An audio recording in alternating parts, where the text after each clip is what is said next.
initiative was started last year at the Kar Center with the hope of building an inclusive dialogue around Kashmir. The hope is not to sit here in Cambridge and hammer out some solutions for people living in Srinagar or Muzaffarabad, but much rather to understand the various nuances of the Kashmir conflict, the stakeholders involved, who's at the table, who's not, what would a just and durable peace look like. So we're using our relative security and our stability of being at Harvard and our privilege of being able to bring in speakers, thinkers, writers, artists, photojournalists, and Kashmiris, non-Kashmiris, Indians, Pakistanis together to discuss various aspects of this conflict that has festered for 62 years. We hope after this panel today, and our panel is entitled Two Kashmirs, the Present Realities of Indian and Pakistani Administered Kashmir. We really hope you'll engage with the panelists and also join us for a reception at the Kar Center right afterwards. We're really glad today to have Dr. Subir Kaul moderating our panel. Dr. Kaul is the Rosenthal Professor of English at University of Pennsylvania as well as the department chair. He is also on the advisory committee of the South Asia Center. His focus is on 18th century British literature as well as contemporary South Asian writing in English. And he has both a deep personal connection with Kashmir as well as a great, I just learned about his poetry project and other ideas he has for working and continuing his strong connection with Indian Administered Kashmir. On our panel today we have Dr. Ahmed Faruqi from San Francisco, California, and Bob Nickelsburg from New York City. Our third panelist, Pervez Imroz, who's a human rights lawyer in Srinagar, is unfortunately not able to travel and join us today. Pervez has sent an audio recording of the presentation he wanted to make, the truncated presentation, and we will be getting to that later in the panel. I do want to thank today Kar Center Manager of Advocacy and Outreach, Stephen Brzozowski, who made this panel possible and has shown a great interest in the Kashmir Initiative, as well as may I welcome Charlie Clemens. Dr. Clemens started as the Executive Director of the Kar Center just yesterday and comes to us with a huge background in human rights work. He has most recently been the president of the Unitarian Universalist Service Committee, and in the past has also served as the president of Physicians for Human Rights, and worked on a range of human rights issues from water rights to a ban on landmines, so we're really excited to have him today. But with that, I want to pass it on to our faculty director, Rory Stewart, who those of you who have been following UK News know Rory is engaged in has a wide range of interests, engagements, activities, but he's also currently the Ryan Professor in Practice of Human Rights here at Kennedy School. And with that, may I pass it on to Rory to welcome you all to the Kar Center. Thank you.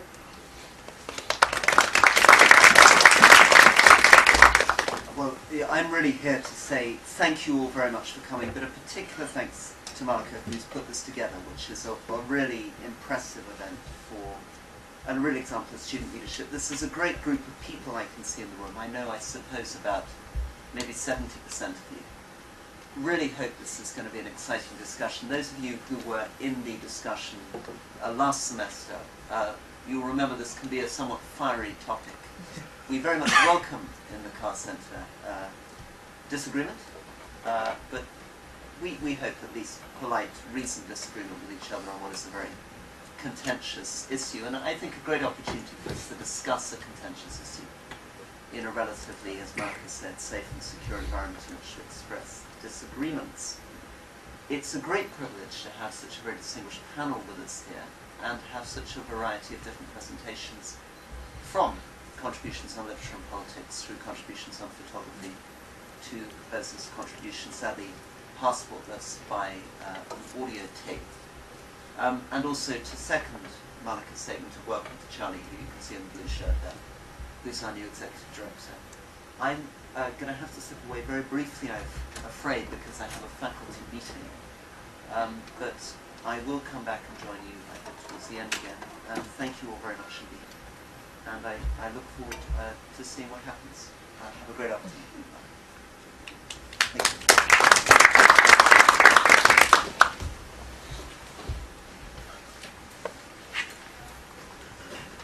I'd like to thank Malika too. She has been the human face of the planning and of the contact, and actually a human face only today. It's been an email face so far, and a very pleasant one at that. Thank you for making this happen.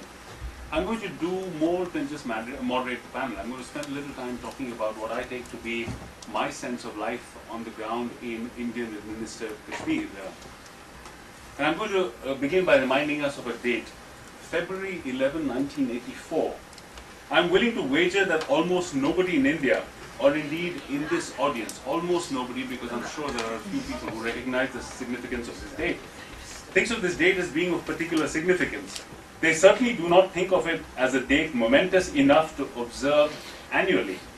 However, Srinagar and large parts of the Kashmir Valley were shut down entirely this year, both in response to a call for a strike given by the Jammu and Kashmir Liberation Front, endorsed by both the factions of the Hurriyat Conference, and because the government, fearing mass demonstrations, had imposed curfew-like restrictions, which included the arrests of several JKLF leaders. On this day in 1984, Muhammad Maqbool Bhatt, one of the founders of the JK National Liberation Front, was hanged in Delhi after being convicted of murder and his body buried in Tihar jail there.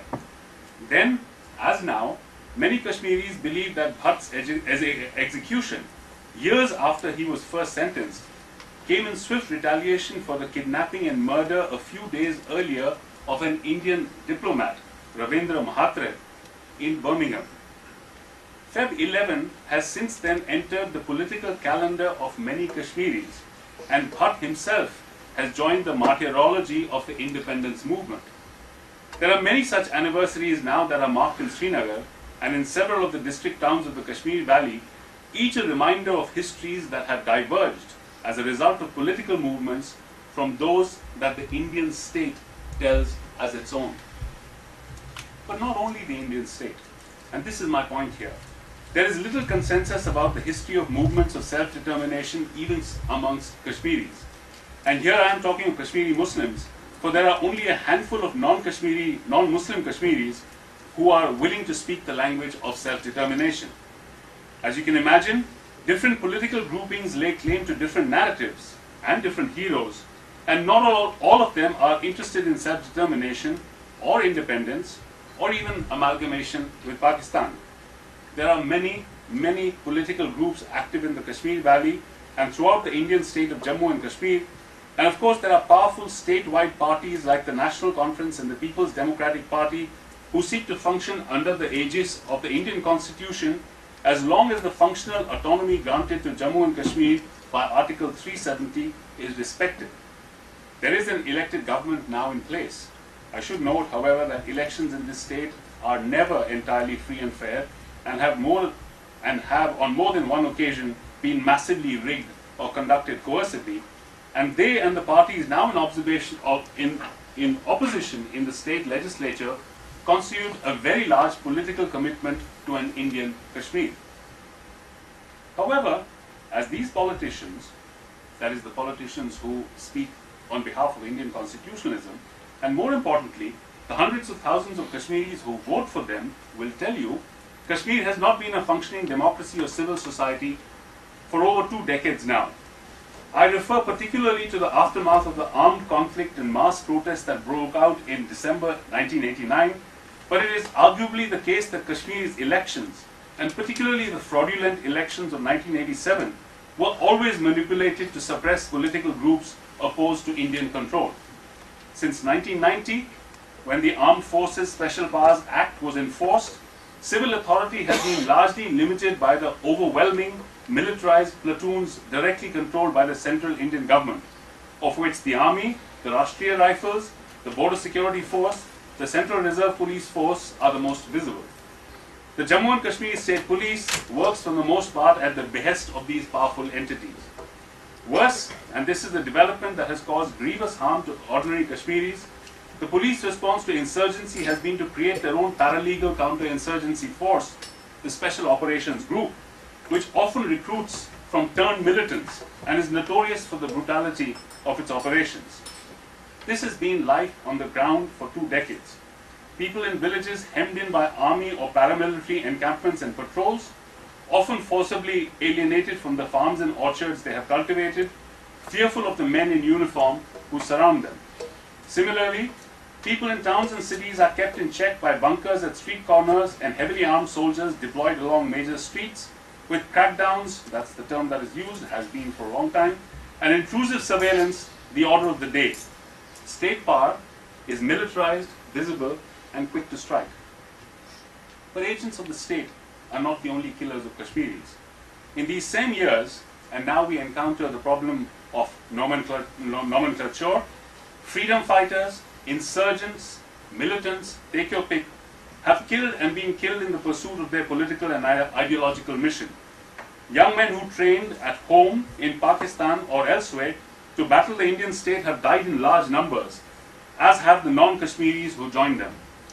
Conflict produces casualties amongst the combatants, of course, but the greater casualties have been borne, as always, by the civilian population, whether they be sympathizers of those who fight, or people caught in crossfires or bombings, or people killed because they just happened to be at the wrong time and in the wrong place.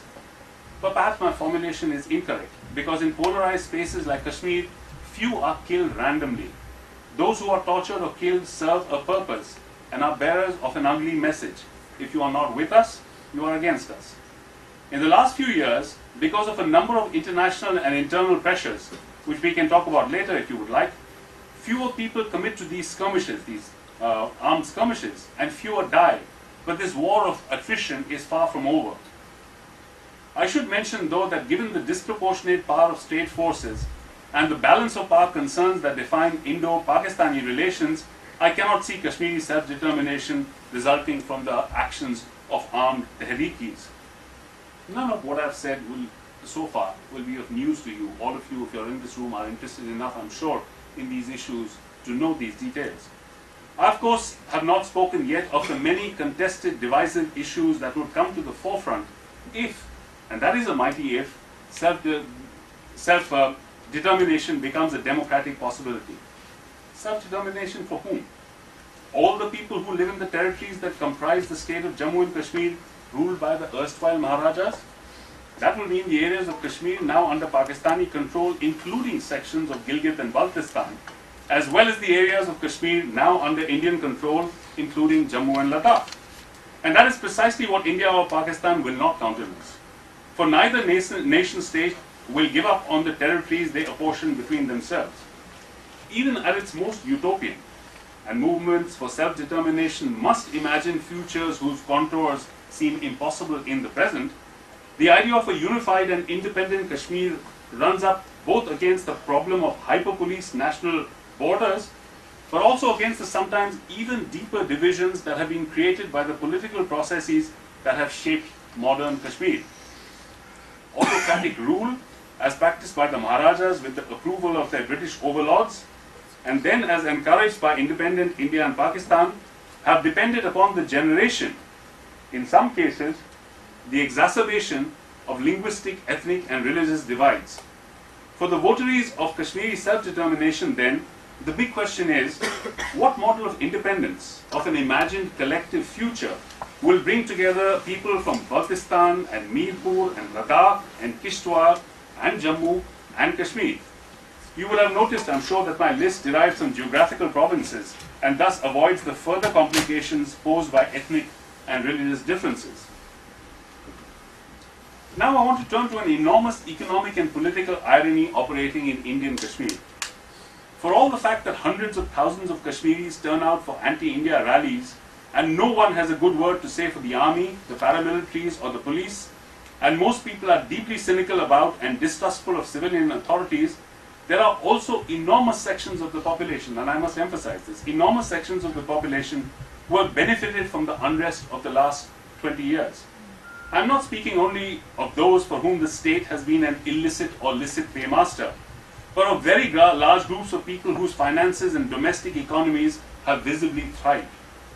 Srinagar is a boom town with stores whose marble and glass interiors rival those of shopping centers in Delhi.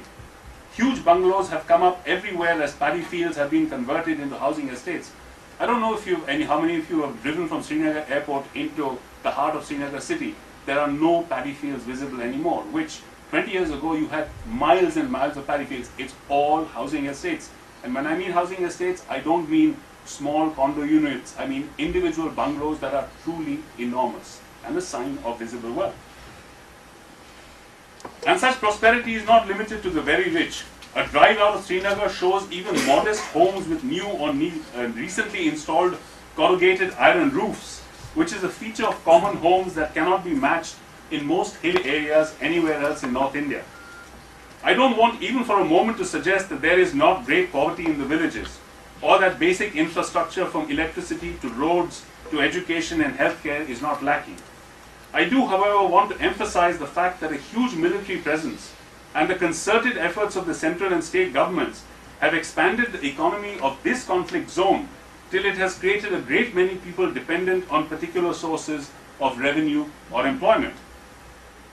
Not just the pro-India political parties, that is, but also entrepreneurs and businessmen and weavers and craftspeople and others who work in the tourist or provisions trades recognize the size of the market India makes available, and even as many of them hate Indian power, they have gained greatly from the Indian economy. In a situation like Kashmir, economic development, which is of course one of the foundations of state legitimacy, has long functioned as a counterweight to political processes. You are welcome to aspire to economic betterment, just so long as you do not let your political affiliation range beyond the options offered to you by India. On a micro level, the cynicism of such development is most evident in the way state funds are used, for instance, to turn insurgents, but also in the pointed ways in which they are used to wean local communities away from their political ambitions or desires. From what I can see, this has worked. Not completely and not permanently, but it has certainly resulted in a very large number of Kashmiris whose investments in the status quo lead them to believe that Kashmir's relation to India is less a historical and a political problem and more a civic and human rights issue.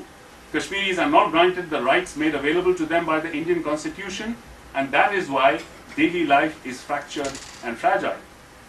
And daily life is indeed deeply fractured and fragile. It is heartbreaking to consider the human costs of repression and of insurgency. Kashmiri life was changed forever when the largest numbers of Hindus left the valley. We should remember, though, that 4,000 still live there, as do some 50,000 Sikhs. And Kashmiriyat, that nostalgic name for a composite culture, is now a memory and an ideal. That absence is a jagged wound, and even when that wound scars over, it will mark a changed Kashmir. In Srinagar, no one I know has been exempt from violence. My friends who have grown up there have been at the receiving end of consistent humiliation, perhaps none worse than encountering Indians who believe that democracy prevails in Kashmir. So many dead. The circles of loss eddy outwards till images of weeping mothers and sisters, and we will see in Bob Nicholsberg's pictures some of these. The circles of loss eddy outwards till the images of weeping mothers and sisters and of families frenzied with grief define daily life. But this grief and anger has also galvanized people and politicized them. And the mothers of the disappeared have joined civil society groups, like the members of the Jammu and Kashmir Coalition of Civil Societies led by Parvez Imroz, to demand an accounting of all those who were killed and of those who continue killing. Young people are trying to revive or build for the first time civil institutions that will outlast these killing times, and which will produce cohorts of thinkers, educators, activists, whose efforts will, by engaging with the crisis of the present, demand a different future. None of this is easy, most such activities being largely unwelcome to those in power. And then 20 years later, there is the fatigue, the sheer absurdity, as a friend put it, of being a Kashmiri in Kashmir. These are the burdens and the challenges of being Kashmiri today. In this introduction, or this little talk, I have steered clear of historical details and chronologies of political events, but I will be happy to speak of their importance later. My job has been to remind you of the complexity, difficulty, and possibility of lives in the part of Kashmir I know, and I now look forward to all that our panelists have to tell us, and also to the discussion after. Thank you.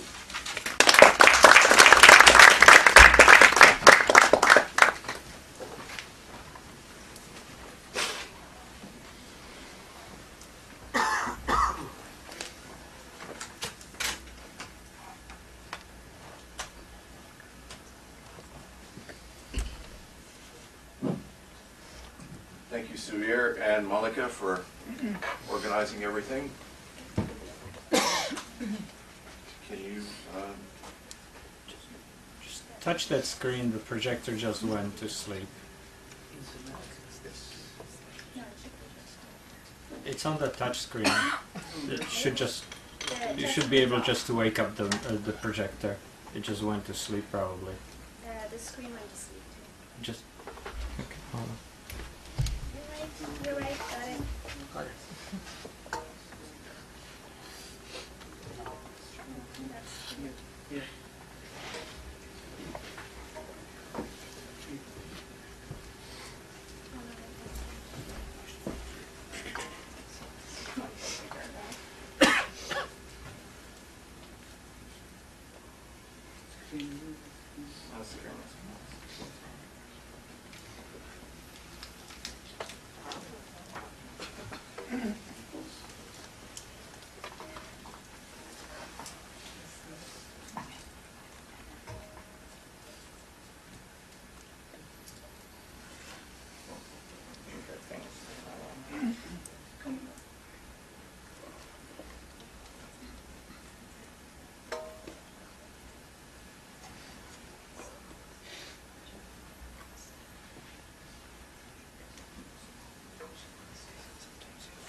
It has to be a technical problem, otherwise it won't be an authentic panel here.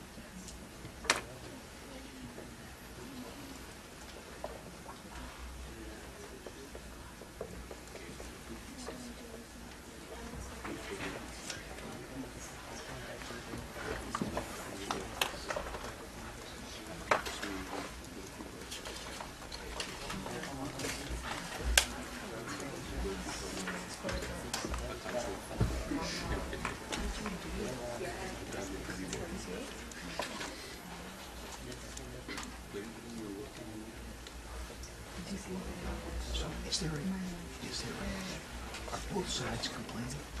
Oh, both sides are always complaining. Because there are, I think the thing is there's so many factions, and I just think there's so many realities. And also you have to look at generations. There's no true story because there's so many. You know, that's a very interesting question because actually the UN used to be very involved in Kashmir issues, but it is so highly politicized. And, you know, the person asked me some deep experts, he said, I just want the reconstruction teams. So my perspective is very limited.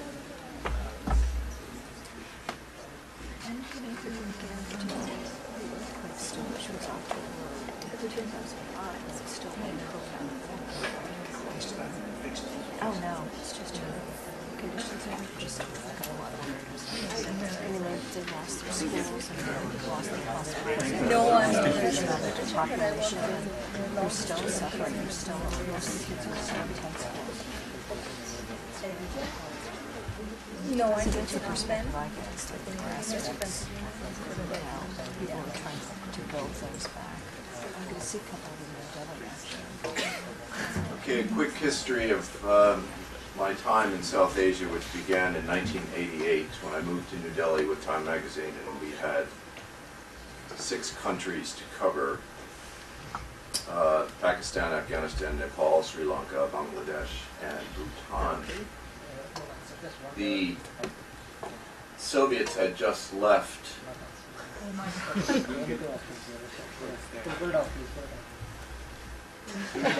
Can you read off, or are you No, not reading? I don't need to read. Oh, lovely. Then this is good.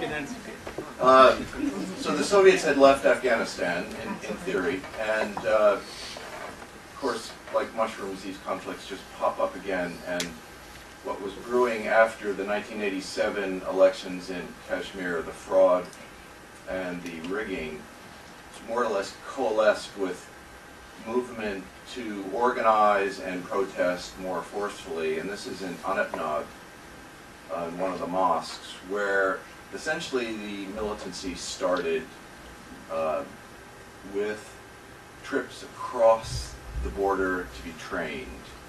And it's a lot to take in when you move to South Asia for a journalist, and the learning curve is still quite serious. But remember, this is back when paddy fields were still from the airport to Srinagar city.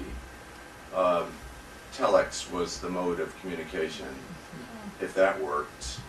Movie theaters were sort of open, liquor shops were kind of open, and the migration of the pundits had not begun. But this was now quite serious, and to have stepped into this as a journalist, really, there was a lot going on across the border, then again across the border in Afghanistan, which was affecting the movement inside Kashmir, and everyone felt that with the large army kicked out of Afghanistan, maybe they could kick the Indian Army out of Kashmir. So this is the beginning here. This slideshow, 50 slides, will go across to Azad Kashmir, up into Khost, Afghanistan, back to outside of Peshawar, again into Siachen Glacier on the Pakistan side, and then back over into Indian-held side. So the slides jump all around. Now these are, we were taken on a trip from Muzaffarabad on the Azad Kashmir side to what it appeared to be victims of Indian shelling on the Pakistan side, Gujar community, refugees who had been forced across the border to take sanctuary from the shelling, which was a regular occurrence back in the late 80s and most of the 90s.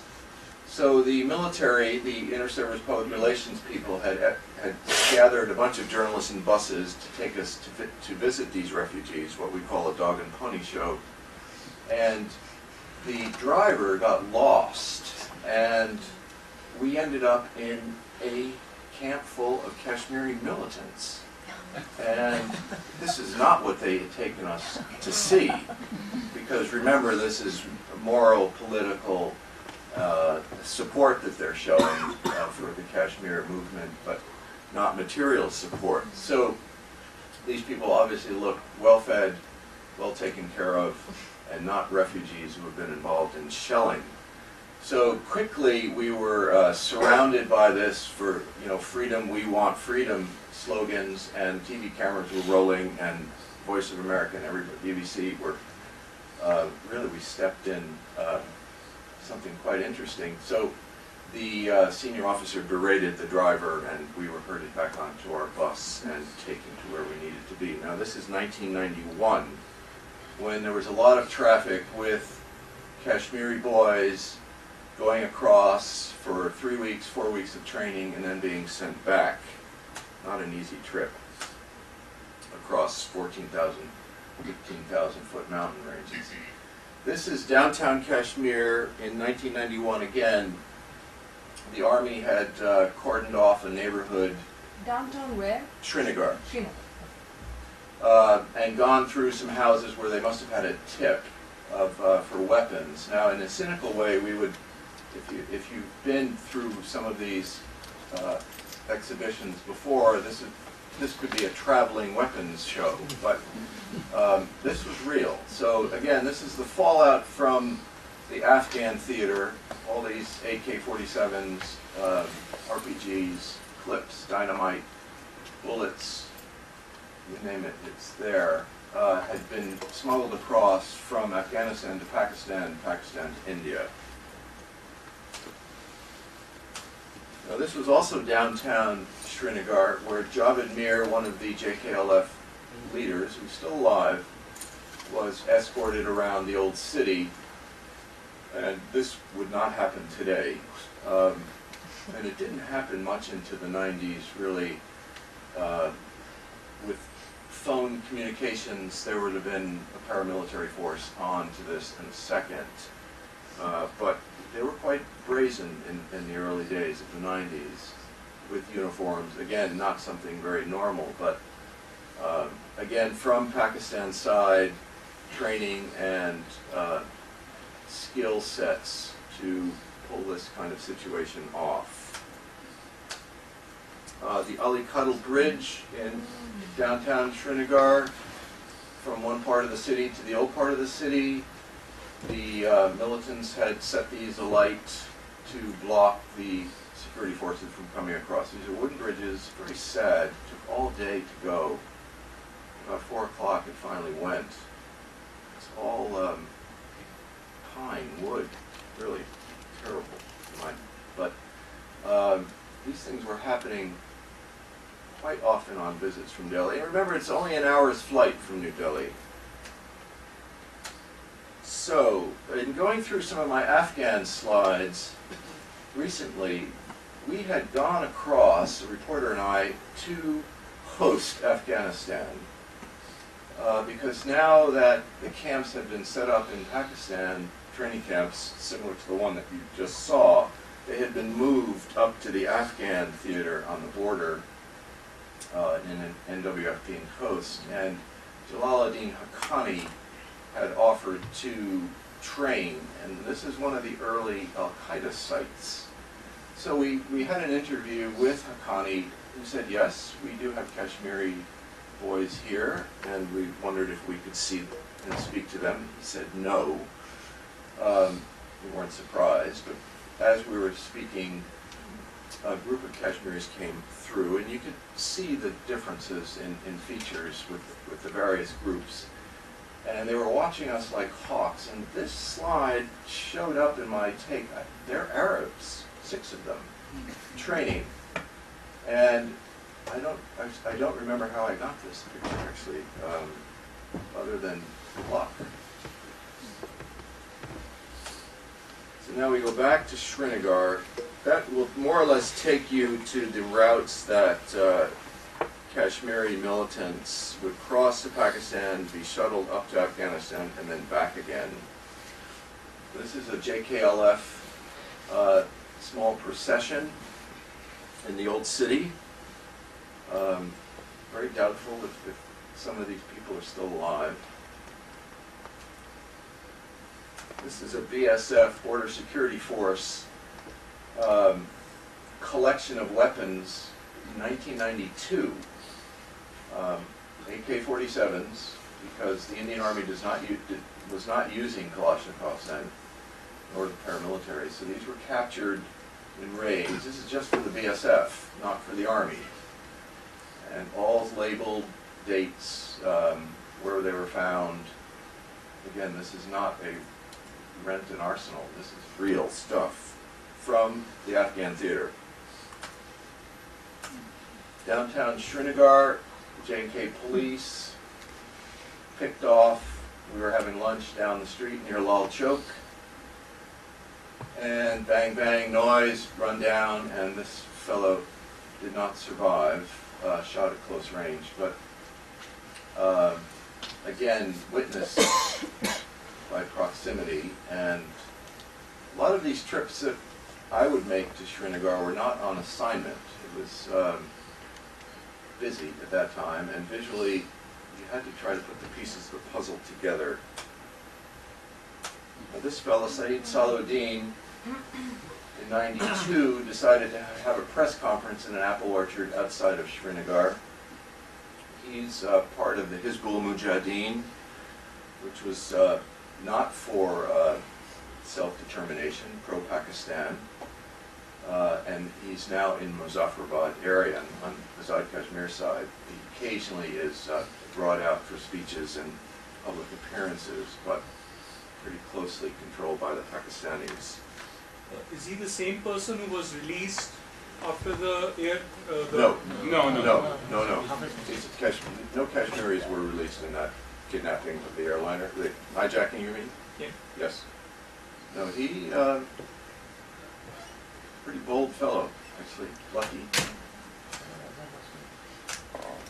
This is a returned militant, 95, captured, tortured, killed, returned.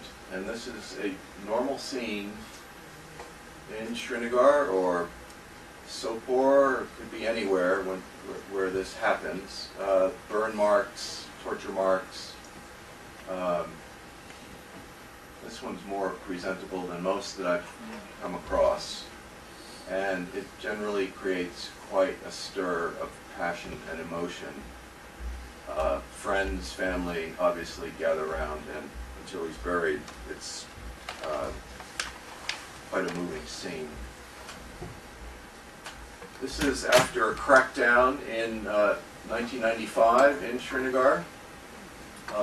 Rarely do you see fully covered women, but this was one of the more open scenes for us. They sometimes did not allow press to get this close, but a lot of these people could have been kept out for 6-7 hours of their apartments as the paramilitary went through them with a fine-tooth comb looking for weapons or ammunition, grenades, whatever had been given to them as a tip. And you guarantee that no one appreciated this in the middle of winter, much less summer. We go across now. In 1989, they were allowing journalists up to the Siachen Glacier. Pakistan was much more amenable to allowing journalists. This is around 18,000 feet when they were still fighting. There's a ceasefire now along in the glaciers between India and Pakistan. You were often just dropped off. The helicopters would be heard from the other side and shelling would begin. This is artillery battles up at 19,000 feet. You had no acclimatization really for us other than maybe one day at 14,000 feet. And the helicopters would not be able to touch down. They'd pretty much push you out into the snow, take off, and then when you were ready, they'd try to come back up the glaciers to get you. These are French helicopters which fly up to about 22,000 feet. Over back to the Indian side, this is Shamshabadi mountain range. Punjab regiment had position right down in the valley, if you can see between the trees. That is Pakistan on the other side, Azad Kashmir. And the camp for the Indian Army in here, and this is the border. There's shelling every night, and the militants cross in this area. This is the Lipa Valley, where they get 15 to 20 feet of snow, and there was just a landslide or an avalanche killing about 17 Indian soldiers this year. So this is in October. It's the end of this resupply that they push through. In November, the passes are closed, so the soldiers are in there for about 5 months. But at night, we did get down to that river bed, and the Pakistanis fire their tracer rounds in one direction, and the militants are shoved across either in the direction of the tracer bullets or in the opposite direction. No light, and this is before night vision ability, so it was really difficult to walk and catch them from the Indian side. They were often caught. Most of them don't. On many runs, most of the cross-border attempts are not successful. But this is again a rare situation for a foreigner to get this close in this location. The Indian Army is very sensitive to allowing foreigners up to their positions. Pakistan again is much more generous. Now we go up to 99 in the Kargil conflict. I had gone across to Pakistan and had befriended Nawaz Sharif earlier, working in Pakistan, and he offered myself and some other journalists to go up with him to, this is Gultari. This is about 12 to 14,000 feet, as I remember. This is behind the lines resupply base, and I had slowly heard about General Musharraf. I never laid eyes on him, but this relationship, as you probably know, fell apart quite quickly in '99, and I don't think they're sharing too many words at the moment, but again, this was a battle that Pakistan said had been started by the Kashmiri Mujahideen, and which we suspected was total rubbish.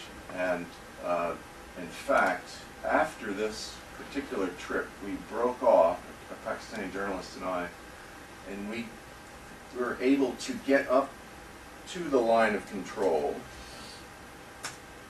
How I, to this day, don't know why they gave us permission, but there's a very interesting story here. These are Pakistan Army soldiers. This is a lieutenant in the bottom and a sergeant who was living at this camp called Mumtaz. It's at 10,000 feet.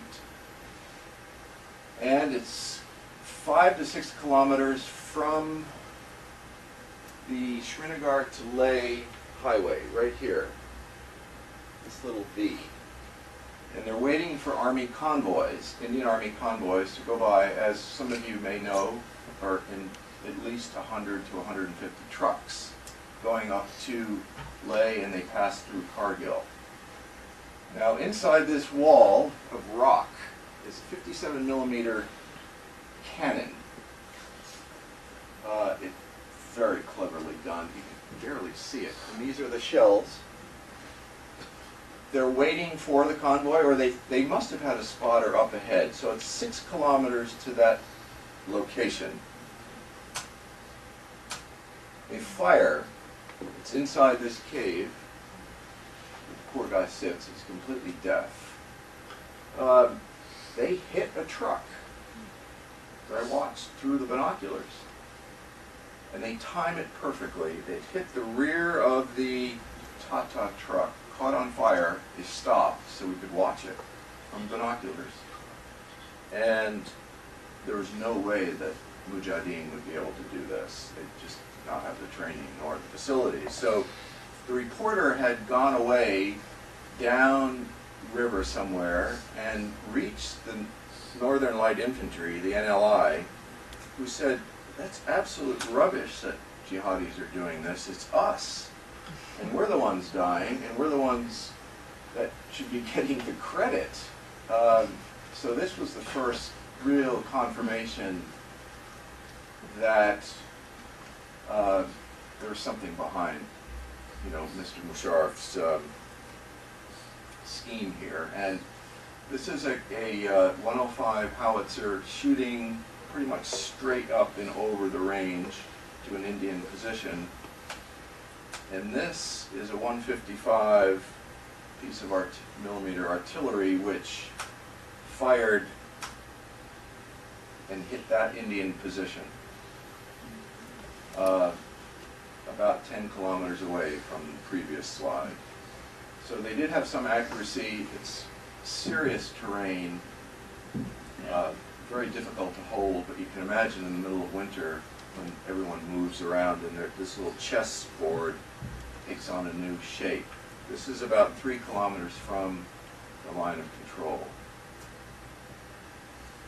Here, this is about 30 miles from Peshawar, in a town called Risalpur. These are jihadi recruitment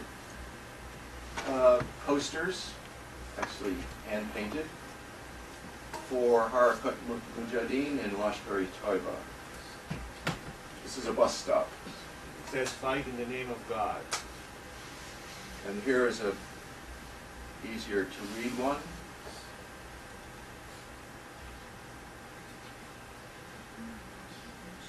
And they're recruiting in Nowshera. This is, I think, where they want people to go, which is a larger town near Peshawar. This is in Atmakam, which is on pretty much the Indian-Pakistan border, the LOC, and the mountains are India. Now this school had been shelled on numerous occasions.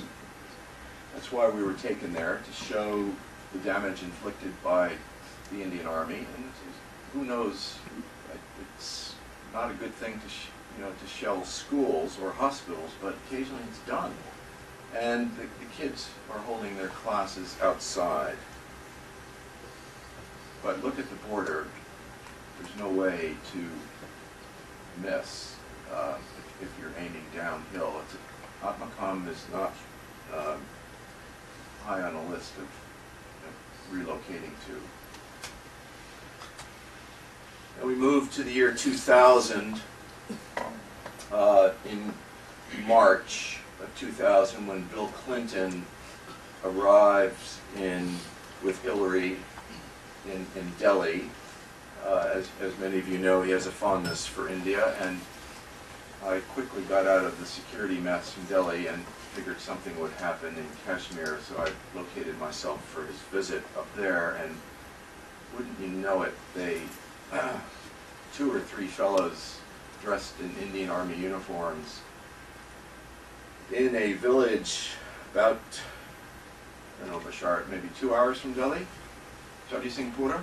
No, just a 1 hour flight. 1 hour drive. 2 hours out from Trinity. Right. Lined up, Sikh men. It's walnut orchards, apple, almonds, fruit trees, beautiful terrain, and gunned them down. 36, I believe. I got a call at 5 in the morning. We drove like mad to get up there. It's about 9, 10 in the morning. Horrific scene. The Sikh community is not involved in the militancy. They've been left alone. They're caught in the middle, and this was to put a black mark on Clinton's visit. And it's fairly certain that these were Pakistanis. It's never been 100% confirmed, but the Sikhs definitely said that these boys were speaking with a bad Hindi accent, mostly Urdu. Not an interest. It was really quite horrific, particularly to see a village wiped out like this, non-combatants. This is 2002 in Srinagar. Some militants had taken refuge in a house during elections in September, held the family hostage. They eventually escaped, and I'm not sure if the militants got out, but the BSF typical technique is to either start it on fire or blow it up. And I had snuck into a house behind it and just waited. It was quite comical. BSF aren't the sharpest knives in the drawer, and numerous attempts with car batteries to set their explosions. It's really quite comical, but again, destruction of property, quite a waste. This is in Sogam, a little bit closer to the line of control. There was a funeral of a candidate for parliament who'd been assassinated during a campaign, and the chief minister, Abdullah, had shown up. So the militants snuck down into the valley from the mountains and started peppering the area with bullets, created pandemonium, and then had slipped away, but these fellas, as is usual, round up the usual suspects, Kashmiri boys. I had followed the Indian Army up into the hills on the outer edge of this village, and as they walked past me, you could see the rifle butt marks on their back. It had nothing to do with it, and the real fellas had filtered away up into the forest, which there was no way the Indian Army was going to catch them, but mission accomplished, and Kashmiri people get caught in the crossfire. This was very unusual for access. I just went along with them, ran with them until they threw me out, and soon after the real interrogation started. They did not want me around. Back over to the Pakistan side, on the Azad Kashmir. Again, this is a Siachen trip in 2005. This is the base camp for the Siachen operation on the Pak side in a town called Jiari, 14,000 feet, where every soldier spends about a week to 10 days and then walks up to their higher altitude positions. They were performing some rope exercises and lined up. Really, the winter gear is quite amazing how much each soldier has to wear and spend. You'll see them. This is at 19,000 feet. Costs them thousands and thousands of dollars a day to operate. Now, there is a ceasefire. They're not carrying rifles. There's no guns that are visible. And I think the ceasefire is still holding. But you think you can walk at this altitude without being climatized? It's extremely difficult. One step at a time. And 8 out of 10 injuries come from altitude sickness or related to the altitude. It's a tough existence. This gives you an idea of the small huts that they live in, yurts. It was quite a day for them that visitors would come in. In 2005, I had gone there for a Human Rights Watch examination of destruction on both sides, government and militant.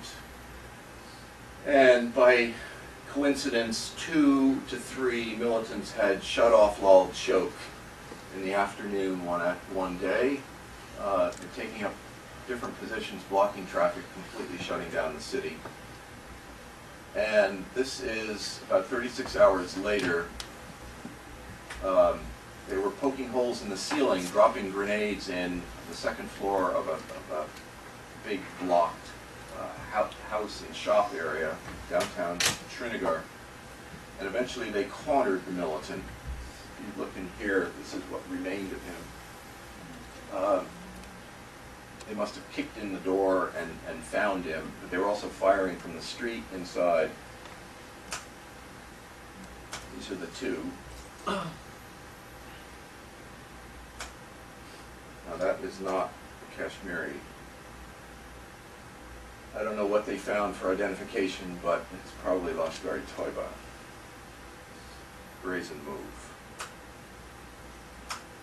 This family in 2005, during a wedding a day before in a village called Bilgam, where the Indian Army has an outpost. An all-night reception was going on, and 2 teenage boys were out in the bushes smoking a cigarette. And one of the guards heard the noise and fired into it, thinking it was militant, and killed them. This is 2008, Republic Day in January 26th. Downtown Srinagar, strike is usually called, and nothing happens. There's sort of a pomp and circumstance. This is the Deputy Chief Minister, Muzaffar Beg, reviewing the soldiers and police. in Bakshi Stadium. Again, we were the only, it's kind of forced for the bureaucrats to show up for this, no one else goes. But again, this is a tradition that could have been in the previous century. In 2008, I visited with a writer to do something on post-traumatic stress in Srinagar. And there are two ways. There's the spiritual way of healing, and there's the clinical way, which takes place at a hospital and clinic. Now, there are certain shrines in Srinagar and throughout Kashmir that people go to for healing, prayer, silence, grieving, meditation, and some of this is the Shah Hamdani, really quite beautiful paper mache crafts, and this is how things are passed on from generation to generation. This is the clinical side of the medical system, where people line up to get their prescriptions refilled. As violence goes down, the numbers of nervous breakdowns and anxiety attacks go up, and particularly for women, the burden really falls on them with missing men, killed or no bodies returned, families broken up. Again, back to the shrine, Pir Dasagir shrine. Certain days it's very crowded. This is inside, really quite impressive workmanship, and left alone, thankfully. In the Sufi tradition, this is outside Shah Hamdani Mosque on a Friday, women's section.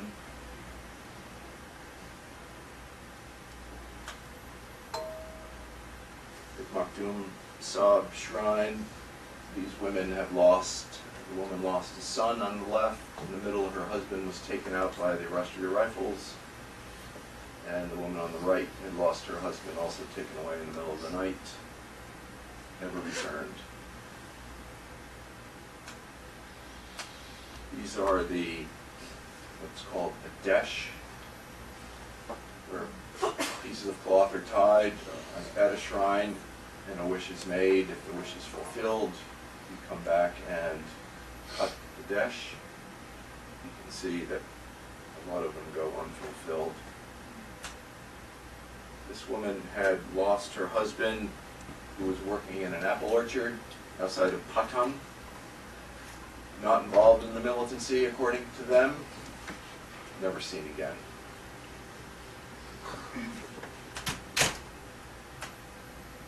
This is Aga Saab, a pier in Sopore, very famous. People go and appeal to him for a look, a touch, any kind of recognition.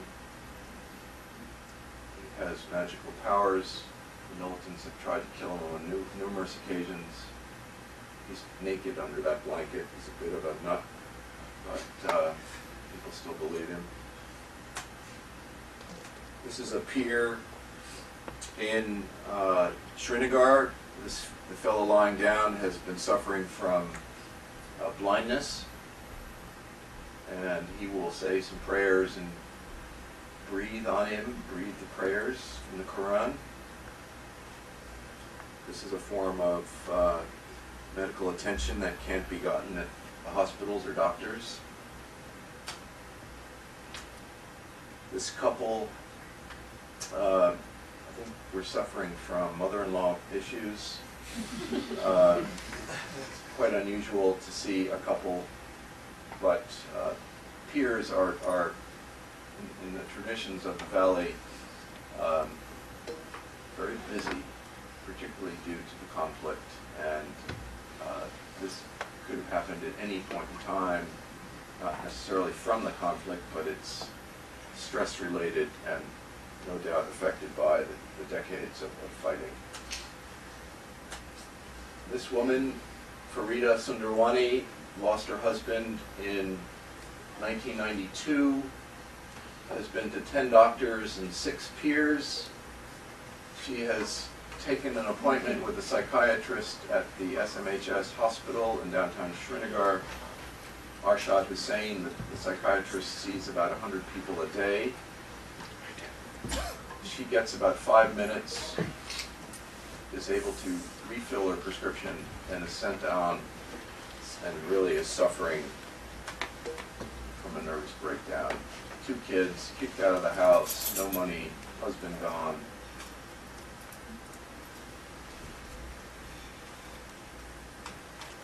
And she had to borrow money for a bus to get there, 6-hour trip. So that is, brings you up to date from my travels in Kashmir in 2008. I think Dr. Faruqi is next, who will present from the other side as Azad Kashmir. But this is 20 years for me working in the Valley. I still don't get it all, but it takes years as an outsider, as a Westerner, and as a journalist to really work with this. It took me so long just to get to the peer side of healing and to see the conditions that these people have to put up with. There's hardly any help for them in the middle of this, and it's really something that is very difficult to explain within the family structure in Kashmir. Depression and anxiety is not handled so openly as in the West, and again the burden falls on the women in particular, with unable to read and write, as in Sundarwani's case, and pretty much begging for the rest of her life for her kids. Anyway, that is, here we are again. Thank you very much.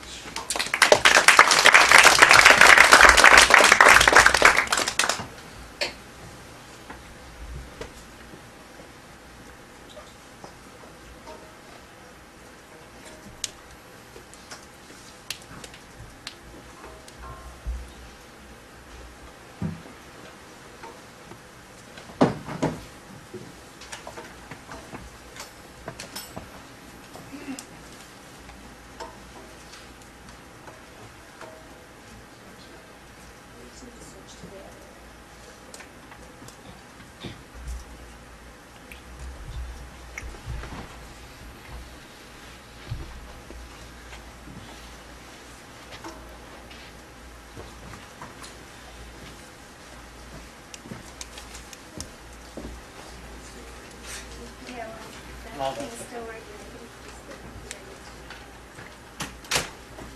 It's not.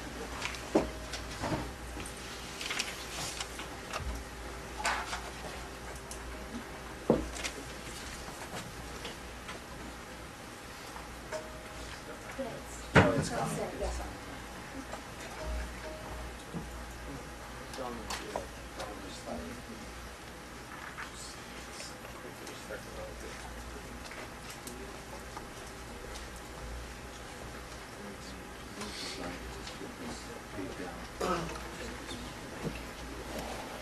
Thank you very much, Bob. It was a very moving presentation. The images were really searing and powerful. And what I have in my presentation is more interpretation of data rather than actual photography and the evidence that goes with it. Let me just say a couple of words about my background on the subject. So my parents were from India. They migrated in 1948 to Pakistan. And I was born and raised in Karachi. Came to the United States in 1974, trained as an economist.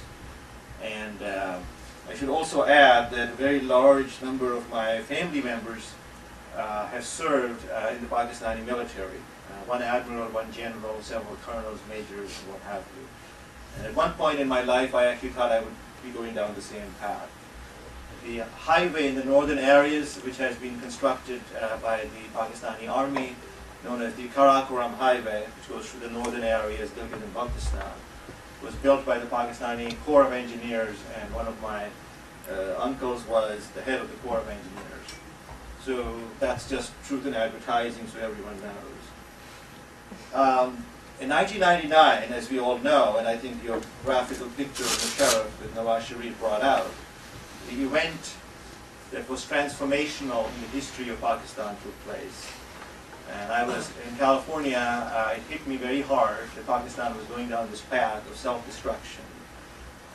Again, trying to do the same formula over and over again that they had tried in 1947-48, and they had tried again in 1965, and now we're trying in 1999.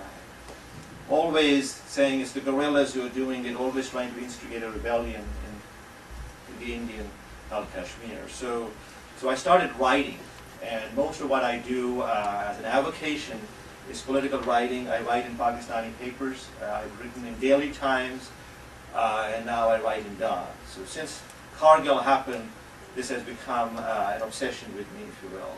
I have not been near that area in a very long time, even though I must say I did my honeymoon in the northern areas. And it was actually the kind of area you could go to and imagine doing a honeymoon in that area.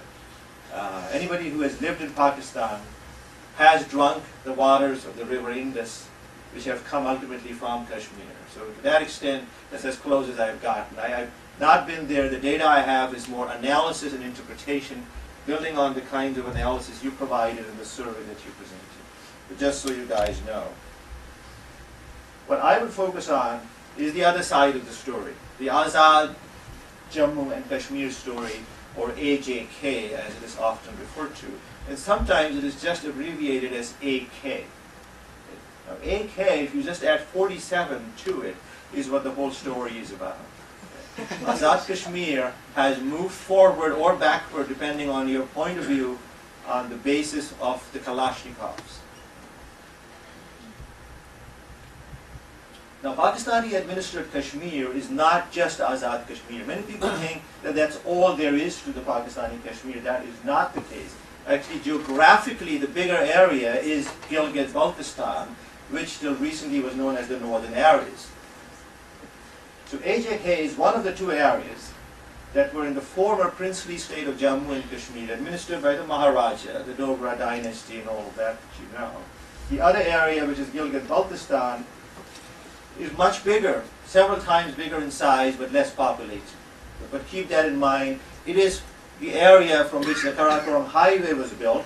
It is the bridge to China from which the army will arrive to save the day should things go not well. That was one of the theories why it was built. There's hardly any trade going on. It is also the area which was designed to be a tourist resort and has now become a terrorist sanctuary.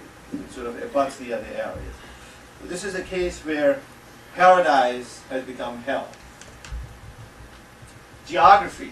About 5,000 square miles spread out in the shape of an archer's bow. 250 miles long and 10 to 40 miles wide. This bow was designed to shoot the arrows from which the Indian side would get liberated. Didn't quite happen, but that's the story, and we need to know some of the history. It abuts the Indian state of Jammu and Kashmir. It's sort of like, one end of it, and it's strategically located. At the southeastern end, it contains a huge water reservoir, which is formed by Pakistan's Mangla Dam on the Jhelum River. And that dam has a power output of 1,000 megawatts. Pakistan's total capacity is about 12,000 megawatts. A very large chunk of that comes from Mangla. Of course, there's supposed to be some royalties given, and there is much debate about what is given. Okay, that's a map. Just to show you, this is Azad Kashmir, this area. That's the bow. That's the Valley of Kashmir, that's Ladakh, that's all the Indian areas, Himachal Pradesh, and these are the northern areas. So this is the sliver from which all of that action that you were talking about is taking place, and some of it goes further north and takes place from the northern areas. Quick word on the demographics. This area has 5 million people in it. This is the sliver, the Azad Jammu and Kashmir, versus 12 million in the Indian Administered Jammu and Kashmir. Population growing at about 2.5% per year, which is very robust, perhaps a bit too robust for the resources of the region. 9 out of 10 people live in rural areas. The average household size exceeds 7. Very large number. So there's a lot of demographic pressure, if you will, on these scarce economic resources of the region. Now, interestingly enough, the literacy rates are very high in the region. They're actually higher than in Pakistan. And of course, there's a very large expatriate population that lives in the United Kingdom that is originally from the Mirpur area of Azad Jammu and Kashmir, which is the largest populous area.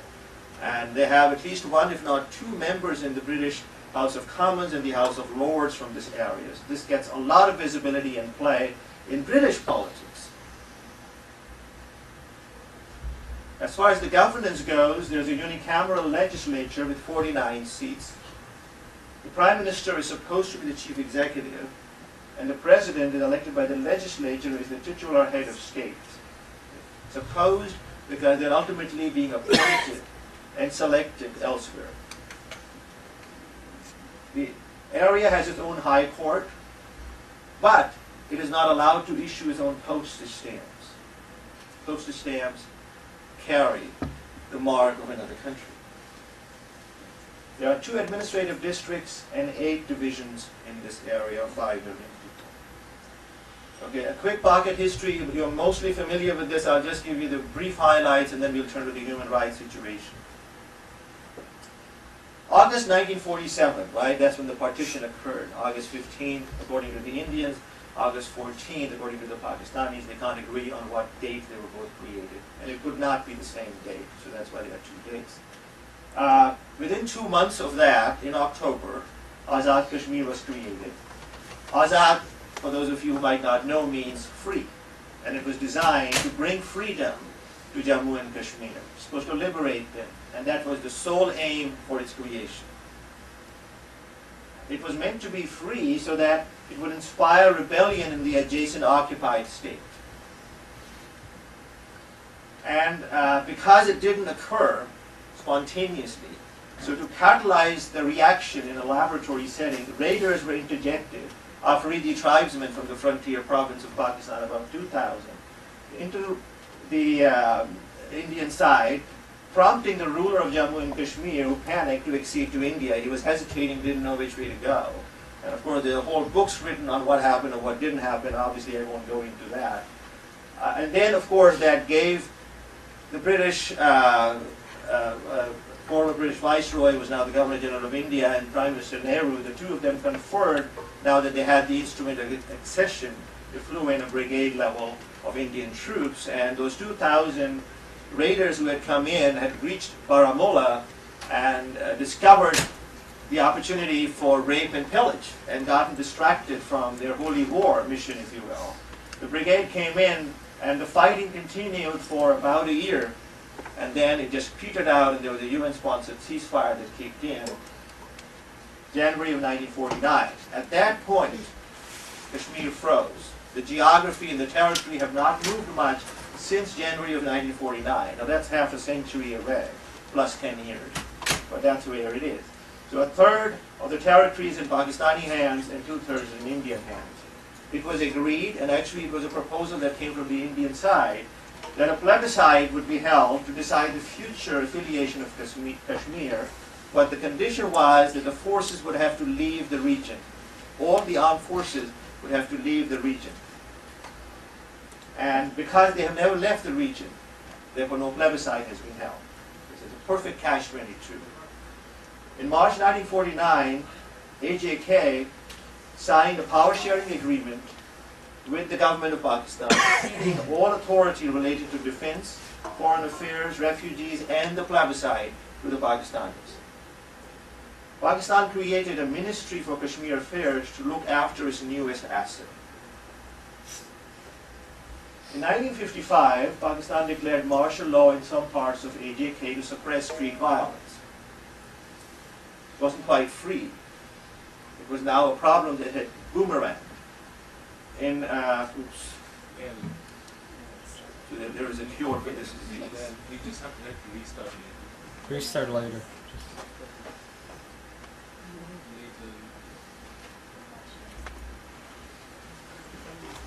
Bill Gates, right? So in 1957, Pakistan resorted to police action in AJK to call a public meeting that was seeking direct action to liberate the Indian Kashmir and join it with the Pakistani Kashmir and, God forbid, create a unified independent Kashmir. In 1961, President Ayub, a former general, the first coup leader, if you will, became field marshal at one point, carried out indirect elections in AJK through a basic democracies ordinance, which legally only applied to Pakistan, further straining ties with the people of AJK. Subsequently, faced with Islamabad's dominance in their day-to-day affairs, several AJK leaders started a movement for creating a unified Kashmir. Pakistan was very concerned about this. The balance was not going, the balance of power was shifting. Even the Kashmiris didn't want to be liberated. So in August 1965, Pakistan sent 7,000 guerrillas, all Pakistan Army special folks, disguised as guerrillas. They go in, they couldn't speak the language, they were easily captured, and two of them were even put on All India radio, in which they, as somebody put it, the blighters spilled the beans. They just said what was happening. And so there was no revolt, and I was in Pakistan at the time. The official explanation was that the Kashmiris are traitors. They didn't rise up. We tried to help them. So it didn't pan out. And then you have India, very incensed with this liberation movement, attacking Pakistan up and down the border. In 22 days there was a ceasefire, and in a few years Ayub was gone. You know, usually that's what happens after failed wars. And then another general comes to power. He has other ambitions and causes all of East Pakistan to secede. More than half the country, 55% is gone. They were trying to get in the Indian state of Jammu and Kashmir. They lost more than half of their own country. Because of many reasons, Kashmir was just one factor. There was some action along the ceasefire line in 1971, but it didn't budge much because India by now had a lot of military deployed in Kashmir. So whatever happened in 65 could not be repeated. India had lost a few key towns like Cham and a few others in the 65 war. And so what happened was, Zulfikar Ali Bhutto was now the new Prime Minister of Pakistan, and Indira Gandhi was the Prime Minister of India. They met in Shimla, and they came up with an agreement known as the Shimla Agreement, in which the ceasefire line was now given another name. It was called the Line of Control. And the idea was that perhaps over time it would become the international boundary. But the Pakistanis were not ready to concede that point, because their whole point had been that all of Kashmir should be given the plebiscite, and they were hoping it would join the Pakistanis. So politically, no leader has had the courage in Pakistan to step up to the plate and say, you know, this is not working, and it has remained a stalemate for that reason. We saw pictures of the glacier.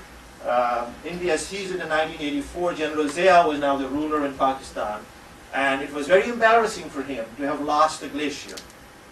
It was an issue of manhood, and they tried their best, but they couldn't get it back. The geography was not in their favor. Fast forward 1998, the bombs are exploded, and now they're nuclear powers. And the theory is that once you have two nuclear powers, there will never be any future war. Okay? That theory was shattered in 1999 by General Musharraf, who took on Kargil. And again, it was another last attempt, last-ditch effort to create this separation that didn't come to pass. What was the objective in Kargil? The objective was to cut off the lines of communications that Indian military units had with the glacier in Siachen and get the glacier back.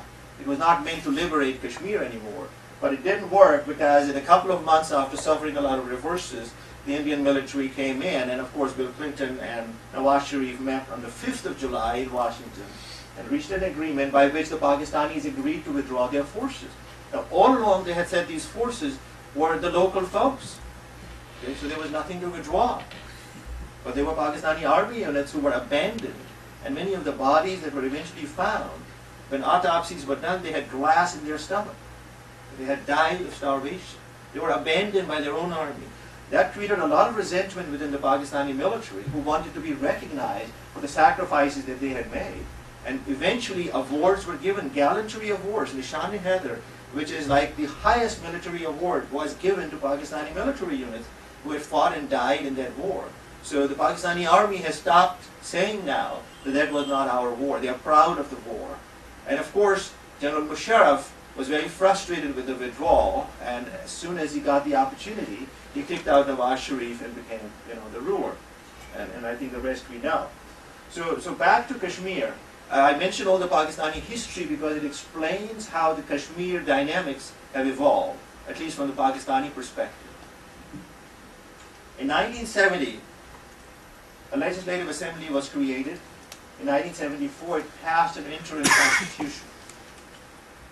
Pakistan had passed its own constitution in 1973. Unanimously it was passed. It was modeled after the one in Westminster, parliamentary style. And so the one here was a close replica. 3 rounds of elections have taken place for the assembly, but few observers, and I will survey the observers' comments momentarily, recognize them as either free or fair. Is that a surprise? If you look at what's been happening in Pakistan, which is the role model for Azad Kashmir, that is no surprise.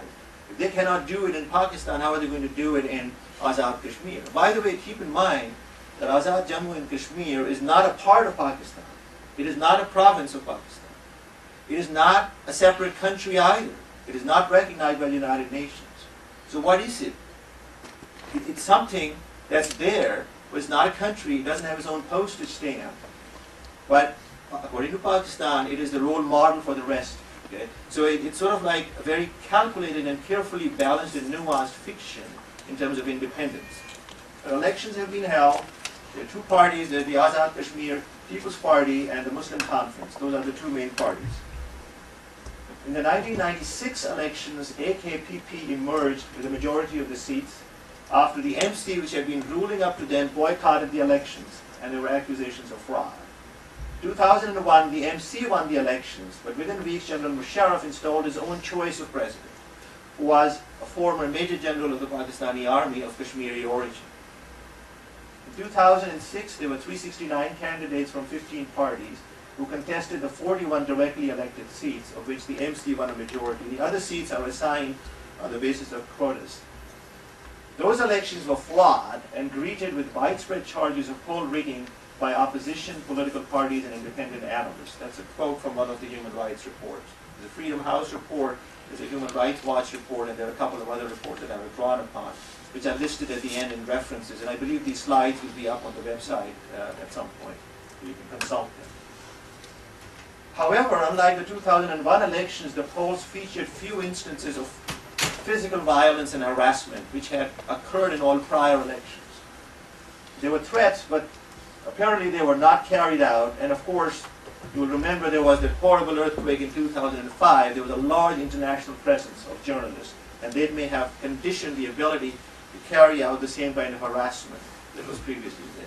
So it's ironic and sad that there is violence from the state, not only on the Indian side, but also on the Pakistani side. The average person living in Azad Jammu and Kashmir doesn't have much of a choice when it comes to political rights.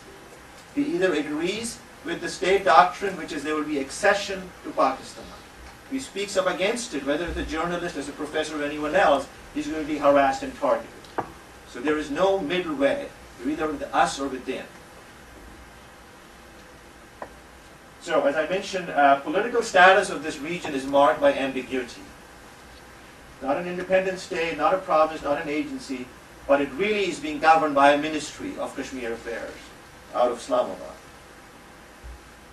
Islamabad has to approve all legislation. That's what I have read everywhere. That's what everyone seems to be saying. How is it actually done? We don't know.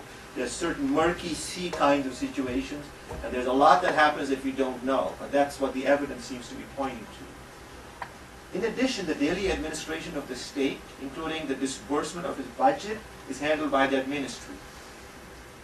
The Kashmir Council is supposed to be like a superstructure which has members from the Pakistani side as well as the Azad Kashmiri side, but the Pakistanis are in the majority.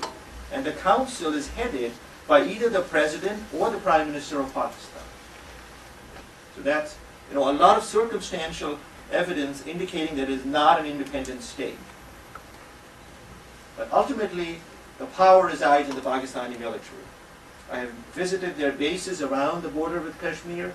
The GOC, the General Officer Commanding of the 12th Division in Murray, the troops are just ringed all around, and that's where the real power is. That's where the guns are, that's where the howitzers are, and of course, that's the big challenge. And of course, as you all know, the Pakistani military governs not just Azad Jammu and Kashmir, but also the country of which it is a part. So how would it be any different in that other state? That's the big challenge.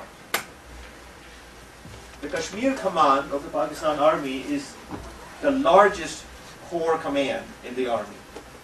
The 10th Corps is headquartered at Rawalpindi. Right across is Jammu and Kashmir. The 12th Infantry Division, the 19th Infantry Division, and the 23rd Infantry Division. Those three divisions, plus several brigades, control the war that is happening in Azad Jammu and Kashmir, and from which it is going into the Indian side. Quick case in point in terms of the liberation or independence of the Kashmiris, Sardar Ibrahim, let me see if I can repeat that.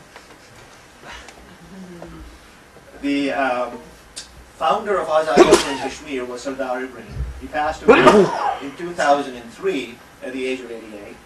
He's 4 times the president of that area. The founder and 4-time president.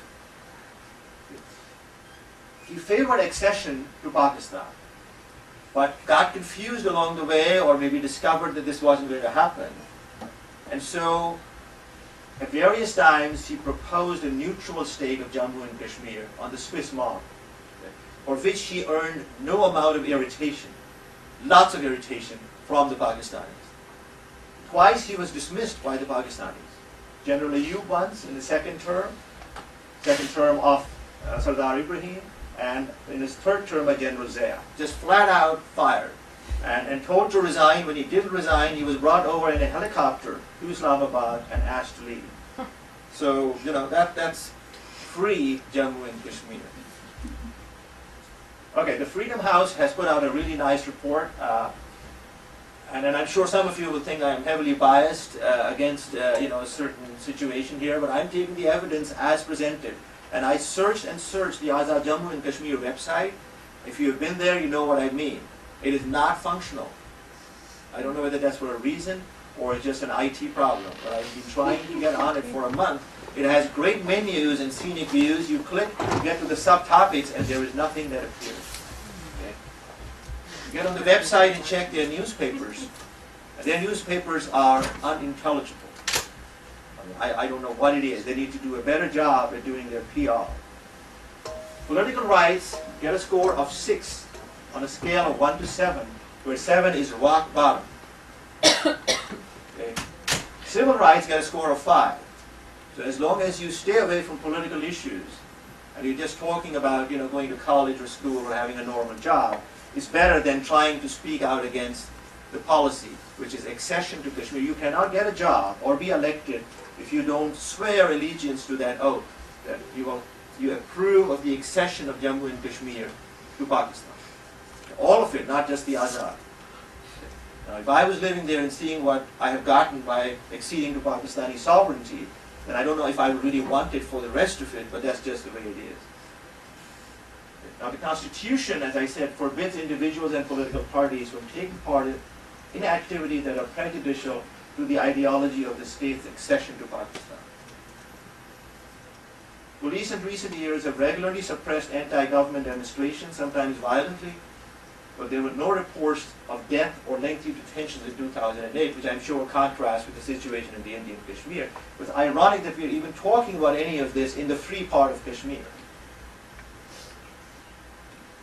The Human Rights Watch put out an assessment in 2006, much of the same story. Huge problems with the inter-services intelligence, which is the ISI of the Pakistani government, which is deeply penetrating there, which is running the war. You mentioned, I think very importantly, the connection between the Afghan-Soviet war and then the emergence of the Mujahideen as a feared force that had gotten rid of the world's superpower.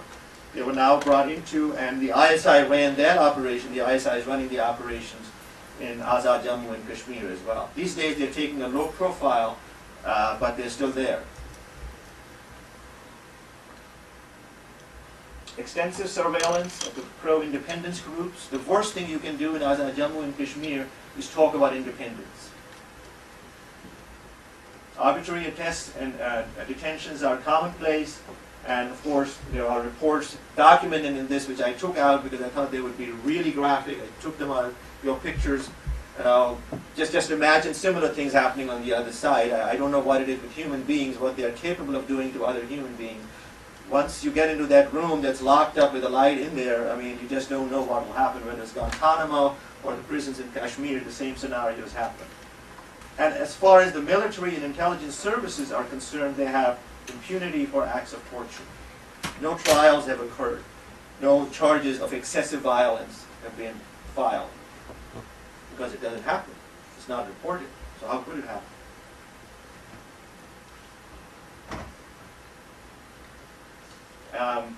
There is a lot of struggle that's going on in the northern areas.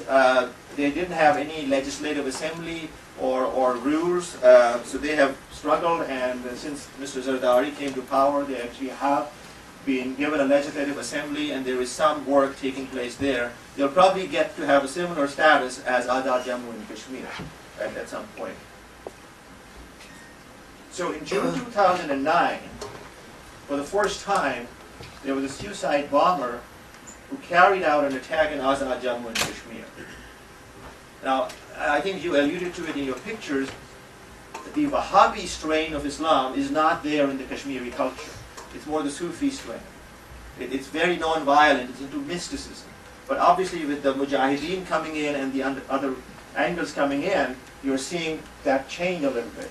And this attack that was carried out specifically targeted the military barracks of the Pakistani army,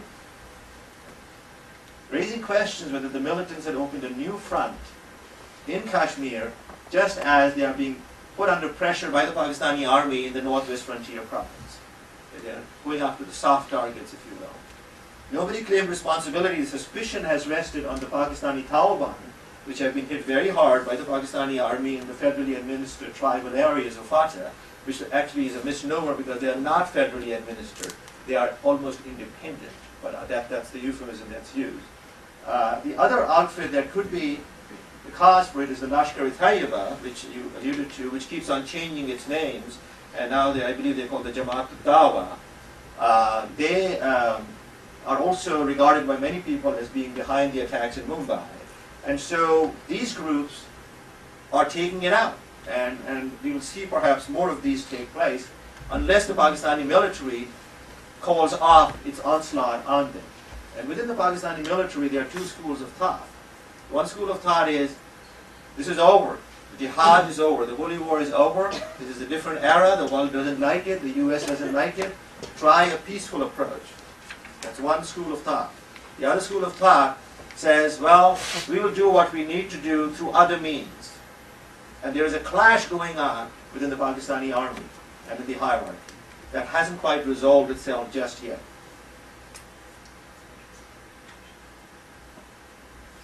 The long and short of it is that the situation in Azad Jammu and Kashmir would not be what it is, which is very depressing and sad, except that there's a conflict between India and Pakistan. A long-running conflict going back to 1947.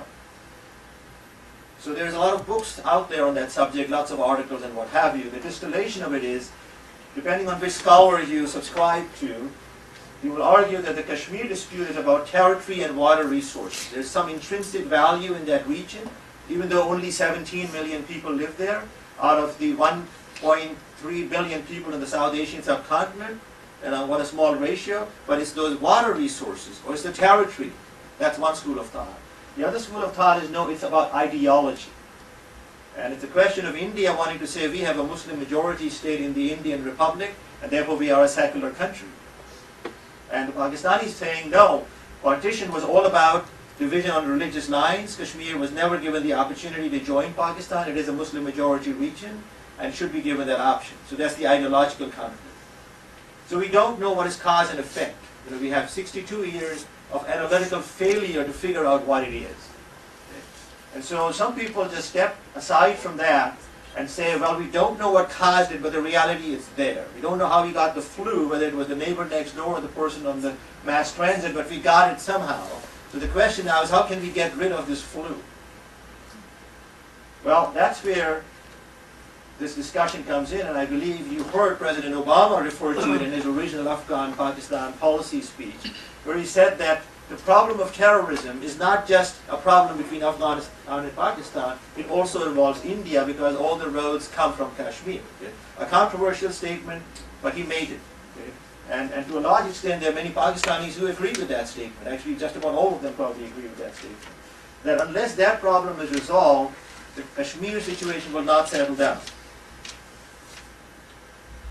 So what's the dispute about? Well, India wants to discuss all issues with Pakistan besides Kashmir. They have talked a lot. Lots of talking, lots of papers, even some non-papers. For those of you who are familiar with the term, non-papers is a diplomatic term for a paper that can never be written down. So it can never be cited. It didn't exist, but it did exist. It was an idea. Okay? And I'll get to that in a moment. But the reality is the Mumbai disaster and the Indian person, both of these, by the way, were ambassadors in Beijing. And so they have known each other, they have some trust, some personal dynamics, if you will, that are favorable. But before the talks even get away, the Indian, I think her name is Rao, the last name, Ms. Rao, she spoke in London at the International Institute of Strategic Studies yesterday and said that we will only talk about the core issue of terrorism. And of course the Pakistanis say the core issue is Kashmir. We'll only talk about Kashmir. And talk about, as somebody put it, and I think I can say it, there are two bald men fighting over a comb. Where is this going to go? So what you have is India seeks a bilateral solution.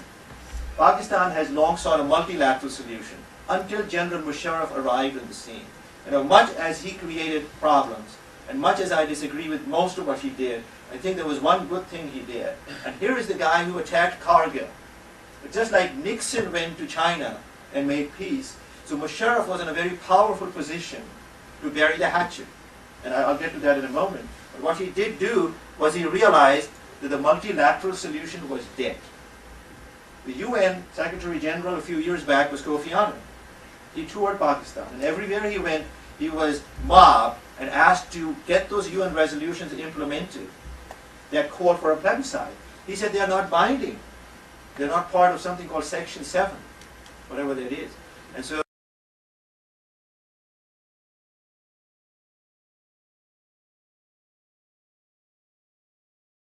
paper they're written on, right? They were just for celebration.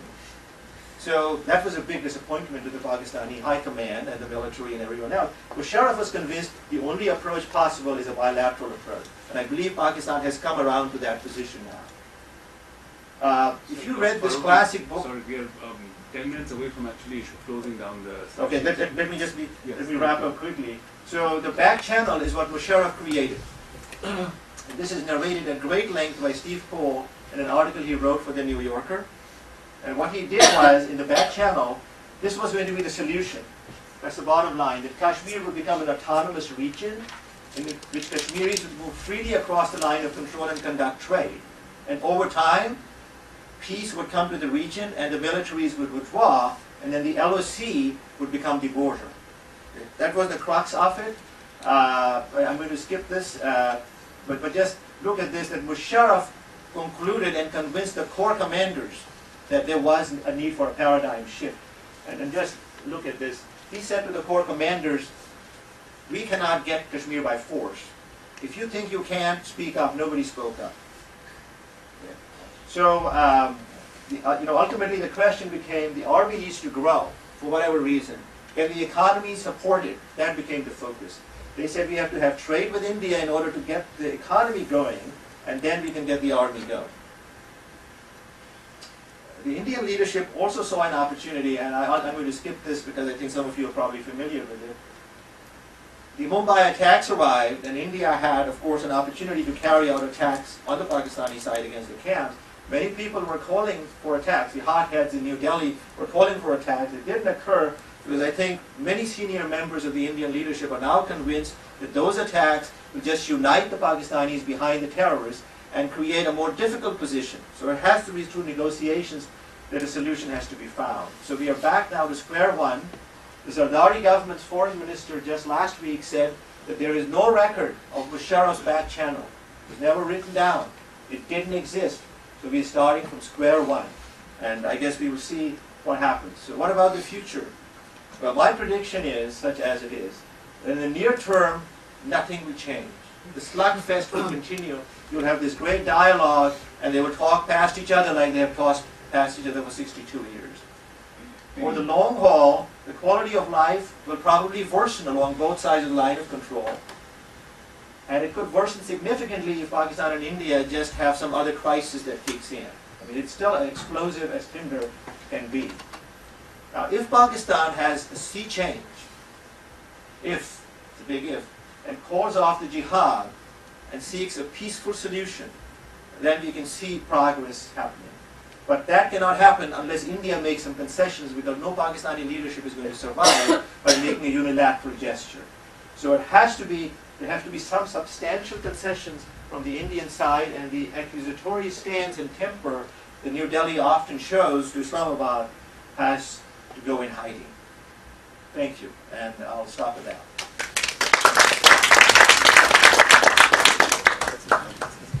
We actually don't have too much time left here for discussion, and all of you have been very patient, but I think it's very important that we listen to Parvez Imroze's 10-minute statement for Srinagar for all kinds of reasons that I'm happy to unravel later. As those of you several of you will have heard his name, he is perhaps Srinagar's most significant human rights and civil rights campaigner. He heads, along with a few other collaborators, the Jammu and Kashmir Coalition of Civil Societies. And as is usually the case with people like him, he has applied, let's put it very, in the most banal fashion, he has difficulties getting passports, and his movements are curtailed. Right now, I believe the legal situation is he has applied for his passport, has been asked to reapply, it has been granted to him. He is one of the authors of this report called Buried Evidence, which is about human rights abuses. There are a few extra copies here. These are extra, right? Right. For any of you who are interested, please do pick one up at the end of the session.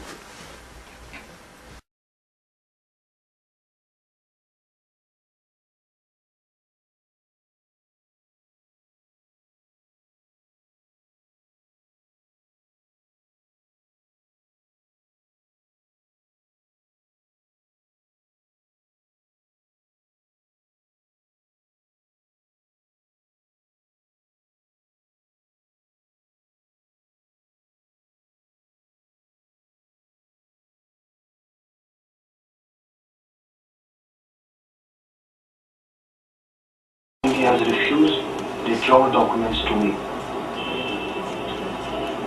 Since my colleague Amra Chaudhary has briefed you about the report, Buried Evidence, which has been prepared by the International People's Tribunal on Kashmir, I'll be mentioning about the other issues. We have initiated the Coalition of Civil Society 10 years before. It is an initiative of different organizations, voluntary initiatives, working on different disciplines, mostly on the human rights.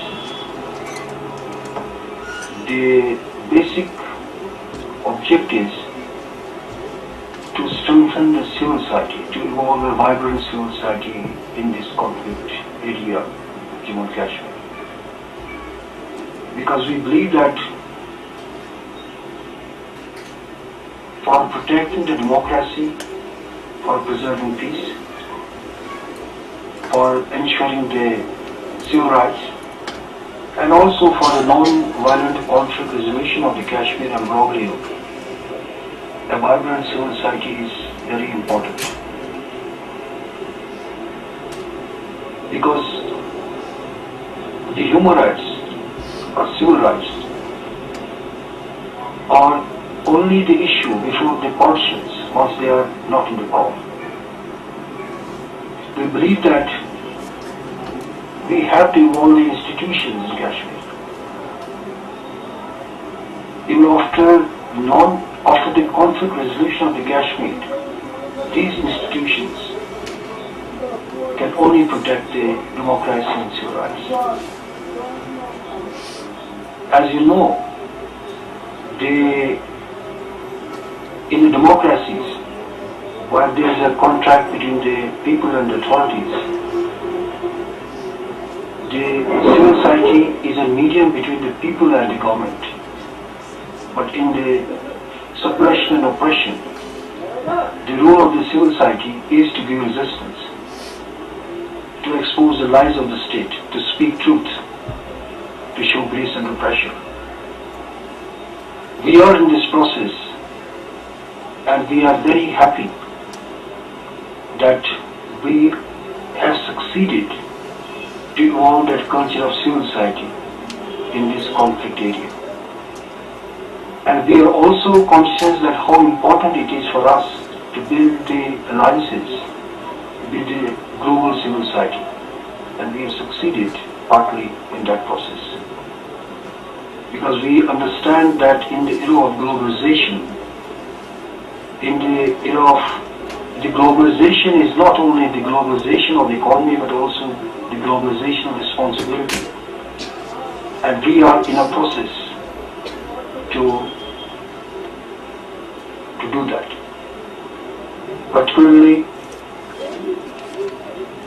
when the Indian state, when the Indian corporate media and also the Indian civil society are not expressing their concern or not admitting the facts about the Kashmir. The Jammu and Kashmir is the highest militarized zone in the world. More than 700,000 security forces are in Jammu and Kashmir to neutralize the militancy here. And the state force, which was 35,000 before 1989, is the police personnel here in the JNK state. I mean, double now. We have 81,000 police force, and now also they think are doubling that also. They are targeting that more than 1.50 police personnel the police force in this country. And besides that, there are also the village defense committees. There are also the special police officials. There's a huge recruitment of the military and police apparatus in the state of JNK. And it's not only the presence of the army, paramilitary, police personnel and other non-state actors, but the way the powers have been given to them, the draconian legislations like Armed Forces Special Powers Act, where they have the powers to arrest, to kill anybody with impunity. They have the legal impunity, which is the biggest issue here. They can't be prosecuted unless the federal government doesn't give the sanction. 458 cases, which in one of the cases which I am dealing, that the state of Jammu and Kashmir has sent to the federal government for sanction, and the sanction is evaded. These are the cases where the investigation has been conducted by the local police investigating agencies, and they have found there is enough evidence for prosecuting of these army personnel, and the federal government doesn't give them the sanctions. So there are hundreds and hundreds of cases where there is no prosecution, and the government has been claiming that they have punished the perpetrators, they have punished the army officials, but which has never been made public. And whether the punishment is really proportionate to the crime, we can't punish an army official committing rape or killing a teenager just by suspending him, which is not a punishment, or just reducing him the rank, or by transferring from one post to another post. So militarization is a huge issue. Militarization in Jammu and Kashmir is that you have the camps everywhere. You have, and camps mean that you have the torture chambers there, where the local people are being tortured. And torture, which is a huge issue, according to the people, according to the workers, to work on the torture things. So militarization in the Kashmir has affected every sphere of life, even the wildlife, by fencing of the army, the flora and fauna, the saplings which have been taken by the army, the forest deforestation in the Kashmir, the glaciers, the environmental, the imbalance which is causing by the huge presence of the army there. And the most unfortunate thing is the way the army functioning here has never become an issue for Indian civil society. I'm not talking about the legal impunity. I'm also talking about the moral impunity they are getting. The political impunity by politicians they are getting by saying they are doing a patriotic duty in Kashmir. That means by killing the non-combatants in Kashmir, disappearing hundreds and thousands of people. More than 8,000 people have been disappeared, even admitted by the state of Jammu and Kashmir. Sometimes 3931 people are missing, or sometimes saying 3,744 people are missing. And when the report was released, by evidence, the state government was given the copy and they have no reply. I am just referring here about the moral impunity which they are deriving from the Indian civil society, from the corporate media, and also the judicial impunity they are getting from the courts.